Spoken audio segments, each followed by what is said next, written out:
Though for almost 3 years, a part of Nigeria existed as a country of its own. It had its own government, had its own army, currency, its own flag, and millions of people were prepared to fight and die to keep it alive.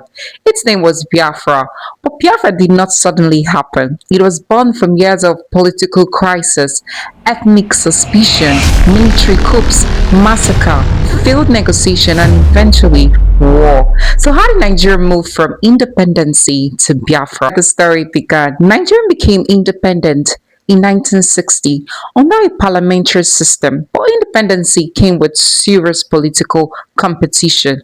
The Northern People's Congress, the NPC, dominated much of northern Nigeria. The NCNC was strongest in the east, and Action Group led by Obafemi Awolowo dominated the west. After the 1959 election, none of the parties had enough seats to govern alone. The NPC won 148 seats, the NCNC won 89 seats, the Action Group won 75. So the NNPC and NCNC formed the coalition. Tafawa Balewa became birth. Disagreement soon became a national problem. In the western region, a political struggle developed between Obafemi Awolowo and SL Akintola. By 1962, the disagreement had divided the Action Group. Violence broke out in the western region, and the mid-1960s, the crisis had produced what became known as Operation Worthy, political violence in which opponents were attacked and in some cases set on fire with petrol. Then came another crisis, the census. Population mattered. It affected political representation and the distribution of resources. The 1962 census produced figures that suggested the South had a larger combined population than the North. Northern leaders rejected the results. A new census was conducted in 1963. This time, the population of northern Nigeria was announced to have increased dramatically. Southern leaders challenged the figures. The census became another source of mistrust. Then came the 1964 federal election. The election was surrounded by accusation of malpractice, boycott, and political violence. In the western region, the crisis became even worse. Awolowo was already in prison after being convicted of conspiracy to overthrow the federal government. Akintola had created a new political alliance with the federal ruling establishment. Nigeria was becoming increasingly unstable. Then, January 15, 1966, the first military coup happened. Young military officers moved against political leadership. Prime Minister Tafawa Balewa was abducted from his home. Sir Ahmadu Bello, Premier of Northern Nigeria, was killed. SL Akintola was killed. Several senior military officers were also assassinated. Nigerians initially welcomed the coup. They were tired of political corruption, tired of violence, tired of political rivalry, but there was one problem that would change everything. Many of the officers involved in the coup were Igbo, and important leaders from North and West had been killed. While major Eastern leaders survived, suddenly the coup began to acquire an ethnic meaning. The narrative changed. The Igbos had killed our leaders. They want to take over Nigeria. And when the coup failed to establish its own government, the highest ranking surviving army officer, Major General Agu Ironsi, took power. Ironsi was Igbo. To many people in the north, this made the situation even more suspicious. Nigeria had a military government led by an Igbo officer. Then came July 1966. Northern officers launched a counter-coup. Ironsi was in Ibadan. The Western Region military governor, Lieutenant Colonel Adekunle Fajie, was also there. The soldiers came for Ironsi. Fajie refused to abandon his guests. Both men were taken away and killed. Immediately, Yakubu Gowon became head of state, but the violence did not end there. It became worse. In northern Nigeria, thousands of Easterners were killed. Many more fled. Families abandoned their homes and traveled back to the east. The eastern region was now filled with people who had returned from the north, carrying stories of murder, fear, and displacement. And this created the question that eventually led to Biafra. Could Easterners remain safe inside Nigeria. In January 1967, the military leaders met at Aburi, Ghana. They were trying to prevent the country from breaking apart.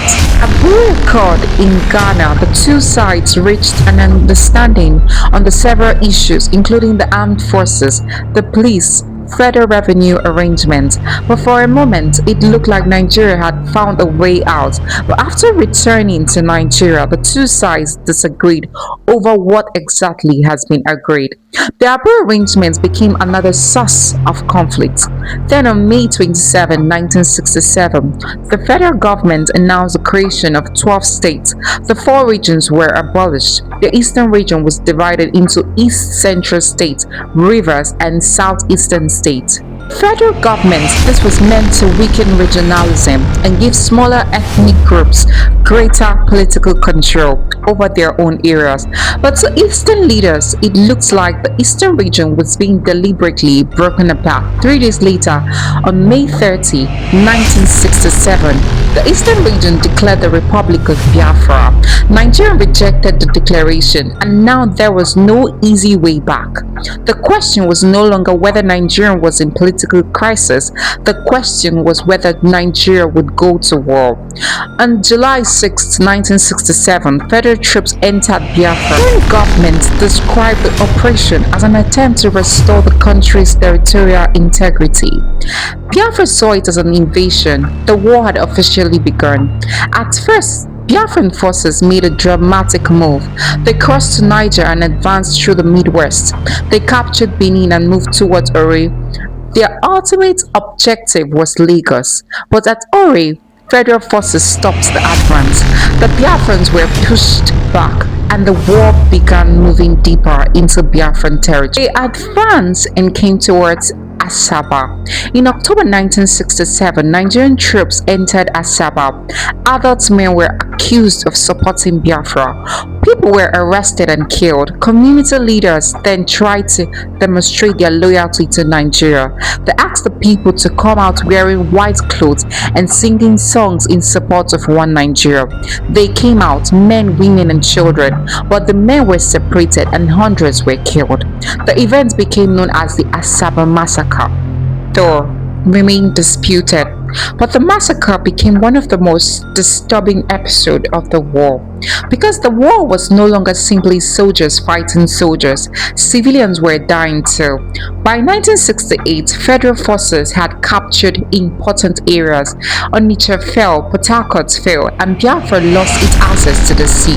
The Nigerians adopted another strategy: the economic blockade. Biafra was increasingly cut off from the international trade. Food became scarce, fuel became scarce, medicine became scarce, prices exploded, and eventually hunger became one of the most powerful weapons of the war. Children began suffering from kwashiorkor. Mothers struggled to feed their babies. Hospitals and feeding centers became overwhelmed. Pictures of starving Biafran children began appearing in newspapers and magazines around the world. The crisis was becoming international. Organizations including the Red Cross, Caritas, and World Council of Churches began trying to send food and medicine to Biafra. But getting supplies into the territory was extremely dangerous. The only reliable route was largely through the air. Relief aircrafts flew at night. They became known as the stockfish bombers. They carried food and medical supplies into the Biafra, while Nigerian aircraft operated in the same contested space. But the supplies were never enough. Hundreds of tons of food were needed every day.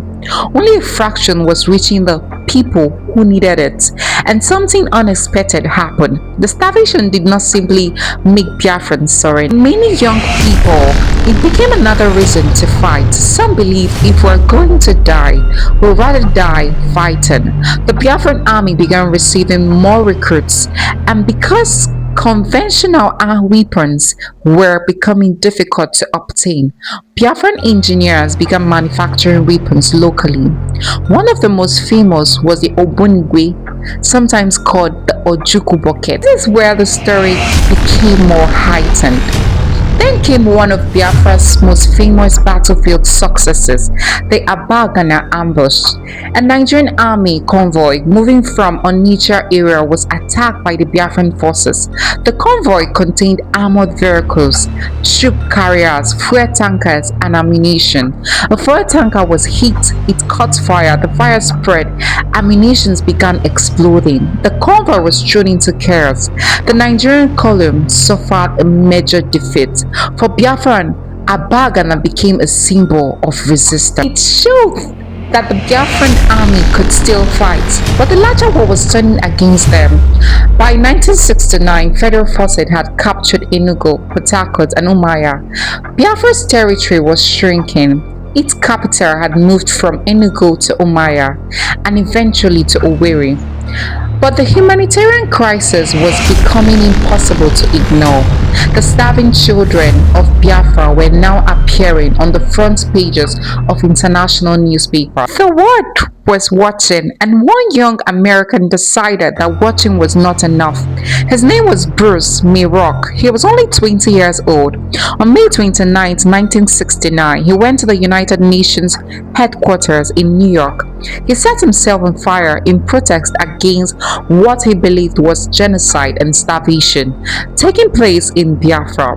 Before doing it, he left behind a message: "You must stop genocide, save 9 million Biafrans."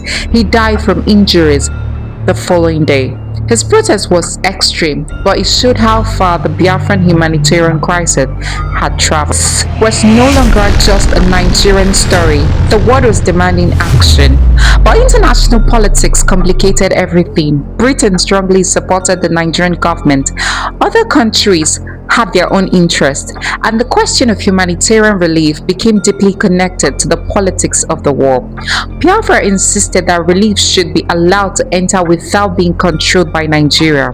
Nigerians insisted that relief operations could not undermine its military position. Meanwhile, people inside Biafra continued to starve. Then in June 1969, a Red Cross aircraft carrying relief supplies was shot down. Relief operations were suspended, international pressure increased.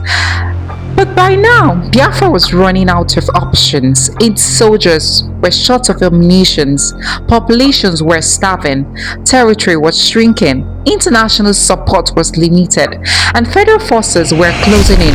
By the beginning of 1970, the end was near. On January 6, 1970, federal forces captured Owerri. The last major Biafran stronghold had fallen. Ojukwu left Biafra and went into exile. Major General Philip Effiong took over. There was no realistic way to continue. Then came January 15, 1970. Philip Effiong made the announcement that ended the war. Biafra accepted the authority of the federal government. The existing political structure of Nigeria was accepted, and the Republic of Biafra ceased to exist. After almost 3 years, the guns became silent. The consequences remained.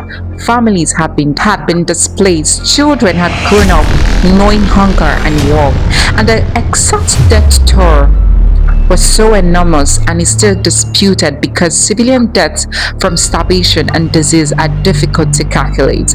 I tell the stories all the time. Do like, comment, and share your thoughts.